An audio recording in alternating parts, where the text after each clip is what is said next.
Good evening. I am the devil. That's Mr. Devil to you. Tonight is a special occasion in hell. I would like to introduce a new arrival, one Ralph J. Gleason, the late jazz and erstwhile rock critic, a man widely embraced as the champion of the offbeat, the hip, and the unorthodox. Through his literary status and his podium in print, it was believed he challenged the establishment and insisted on the freedom of expression as a basic right in society. He wrote for the San Francisco Chronicle and Rolling Stone magazine when it was as hip and scary as LSD. When Lenny Bruce, the premier satirical wit of his generation, was arrested for discussing the use and the nature of the English language and subsequently tried on an obscenity charge, it was Mr. Gleason who took the stand, ostensibly in Bruce's defense. When the judge asked Mr. Gleason what he thought the nature of Bruce's act was, Gleason testified that Lenny Bruce was attacking and destroying the fundamental pillars upon which society is built. Kitties are vulgar. Bore. Because if the body is dirty, then the fault lies with the manufacturer. That means you gotta schlep God into court along with me. The defendant is charged with violating Section 311.6 of the California Penal Code. Please remember that Mr. Gleason was supposed to be on Lenny's side. And yet here he was telling a judge, clearly a symbol of the establishment, if there ever was one, that Lenny Bruce was out to destroy the very system that employed those in the honorable arena of justice. Lenny received time in jail and died shortly later from a heroin overdose. Janis Joplin and Jimi Hendrix followed that same path in 1971. Tonight it's Ralph Gleason's turn. He has just died and been sent to hell by the Heavenly Admittance Committee.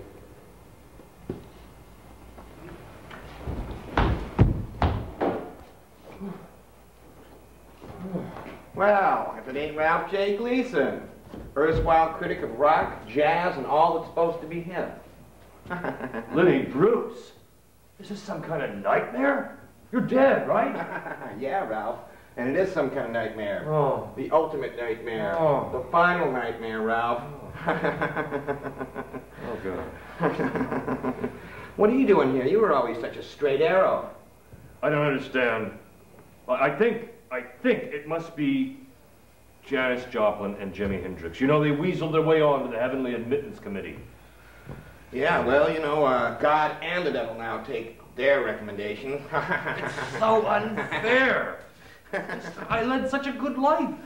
I never did anything wrong. I never got in any trouble. It's just so unfair. Unfair? My jail sentence, was that fair? That was unfair. You know, what about, you know, the things you wrote about Janis, the things you wrote about Jimmy? Well, you know, they weren't fair. Now we know that you worked with the U.S. government to repudiate and to discredit people who you thought's work was unpatriotic. Was that all fair? Any of it fair? Don't accuse me, please. I mean, I did my job, that's all. I certainly didn't deserve this. But Lenny, I mean, you seem okay. I don't get it. I mean, how do you get along down here? Well, I nearly got eternal damnation. Really? Eternal damnation, but the devil likes my act, so it keeps me on full time. Look at this, huh? Not too shabby, huh? Right. You know, I work at the club full time now. I tell jokes while the audience burns. But, you know, it's really hard to get a laugh down here. You'll see. Unfortunately, when I'm off, I have to live with a family of Mormons, and lima beans and liver is all we eat. Never anything different. So, and it's really helping me, but it beats burning. Yeah. Which reminds me, it's almost showtime, Ralph, but why don't you have a drink? Here, have a drink. Yeah, this is that's what I need. Specialty. Thanks.